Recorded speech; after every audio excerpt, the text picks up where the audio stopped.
firstly, you guys all have weird nicknames for each other, is that right? No.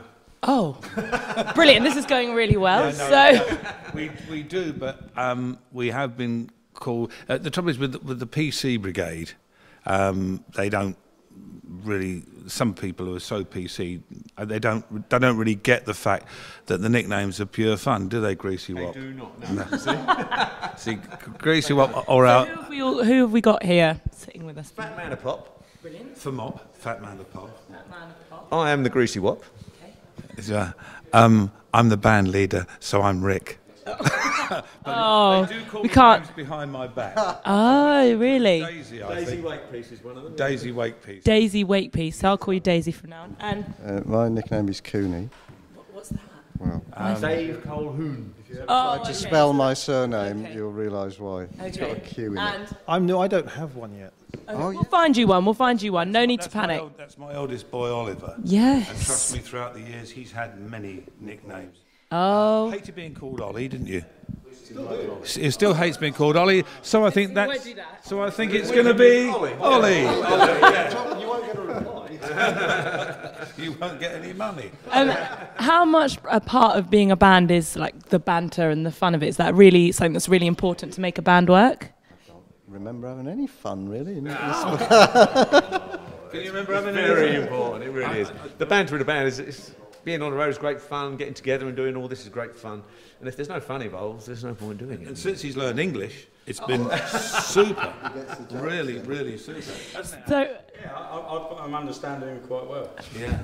how long have you all known each other? Obviously, different lengths of time, I'm we have to assuming. go there? We do have to go there, I'm afraid. 1966, Ash and I first started working together. Too long. It's too long. 1966 at Watford Top Rank, and we were in a soul band, sort of a soul band, 70-piece soul band. We used to do all the great, Ashley used to do all the great Wilson Pickett, Otis Redding stuff. Absolutely fantastic. And he taught me how to be a naughty boy, because I was a little bit younger than him. In fact, I was still at school, wasn't I? You were, yeah. I'm about to cough. I was still at school, and Ashley taught me how to be a jolly naughty boy, which freaked my mum out, didn't it, at the time? She loved him in the end, but it did freak her out initially. Took her time, but loved him in the end. I knocked on the door one day, and she said, "Things at the door." That's right, she said. Things at the door. Because Ash had really, really long hair. He was so trendy, it was unbelievable. All I had was my school uniform and a T-shirt. And he had hair down there, and he had it was the days of the big collars and things. And he was at the door, my mum just answered the door, looked at him, shut the door, and she went, "There's a thing at the door for you." Was that the first impression? Well, the funny thing was, if I remember right, my mum was off to keep fit, and she had like a little short skirt on. And your comment to me was, "Your mum's nice, got her legs on upside down, but she's nice." But she loved him and they absolutely adored it. So 1966 we go back. You came for an audition in 1975. 75, yeah, it was 75. Yeah, came for an audition. So you actually auditioned for The band. The band. And for the rock band. And you'd learnt some pieces, didn't you? And you didn't play any of them? We did something different, didn't we? Yeah, you did something completely different, yeah. And he had a wonderful dog called Snoopy that came. Snoopy used to sit by the drum kit, didn't he? He was wonderful, brilliant. Yeah. Right underneath the snare drum. Yeah. And every time I hit the snare drum, he'd go... Yeah, yeah. He played it better than you. Yeah. And how long? 10 years now? 10 years? It's getting up to that 10-year time. Yeah. The first gig was in Jakarta. It was a substitute kind of situation, and I hadn't met any of them until I got off the plane at the airport. straight away to play? The first thing he said to me was, "You must be mad." So that was the kind of So one. you went straight to play? Straight to play, yeah. And he played so well, we gave him the job, didn't we? 2001, wasn't it? It was. Did you have a chance to look over the music before that, or you literally just went on and... But then what happens is you get there and then they change everything anyway. And how long have you known this gentleman? Well, I was very responsible for him, really. It was an early night around... You're 50% responsible. I had an early night around about May. And I think the heating had gone off. And then you popped out in February, didn't you?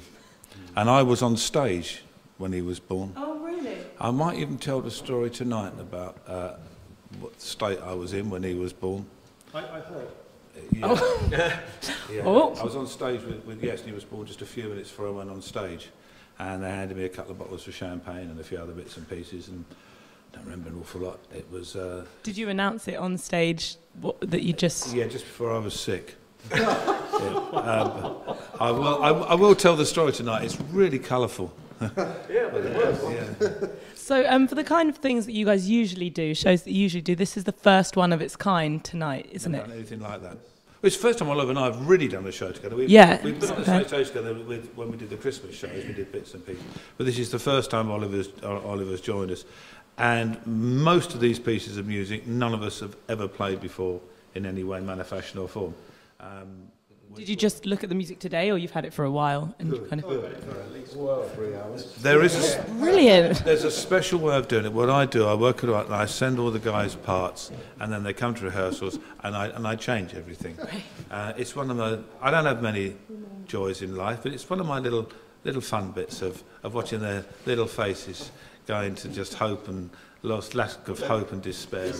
It's just grown men crying. Exactly, it's like grown men crying. And it cheers me up no end. They go, well, this one wasn't on the list. And I go, I know. And they'll learn it, bless them, and then we'll change the arrangement a little bit, quite a lot, which is from all they've learnt over the last few weeks. I don't get much enjoyment out of life, but it's one of my little pleasures. And Ollie, how's it been working with Daisy? It's been good fun, actually. I mean, the Christmas shows were good fun, and this is... Has it been an easy process, or...? No. Is it hard? Your dad sits there and goes, that was the wrong note you played there, and it's a bit awkward, or...? I try to keep Ashley between us. Oh, really? You get the notes. Sorry? You get the notes. I every now and then throw in a wrong un to see if they're on their toes. And notice. Throw in a wrong un? Yeah, I throw them in a case just to see if they're on their toes. I'll change the arrangement to see if they're on their toes. Instant rearrangements, which he didn't tell us about. And never happened again once we've decided they were wrong. Has anything ever happened when you guys played together and something's changed in the middle of a show and you've just had to go with it? Many times. My God. King Arthur and Henry. I changed pieces in the middle of a piece, and didn't really realise until actually they were all looking a bit worried. And I'm thinking this is going really well, and then I think it was Ashley came over to me and said, "You said you're playing Journey or whatever," and I said, "Was it Journey?" I said, "Yeah." And he said, We're playing Catherine Parr or something.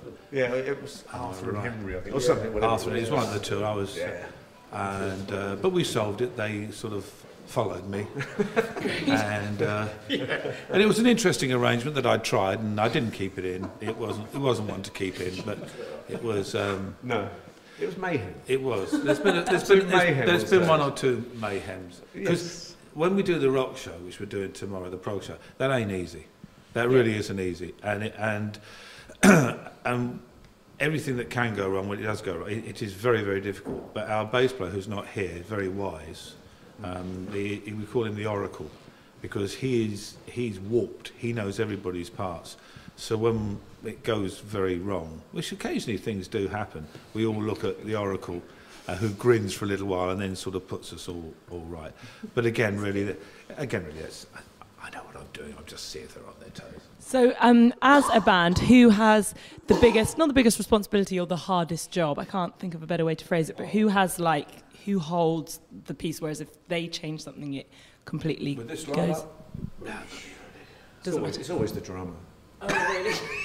Drummer's the hardest job. I think it would be actually, because you've got to really keep the.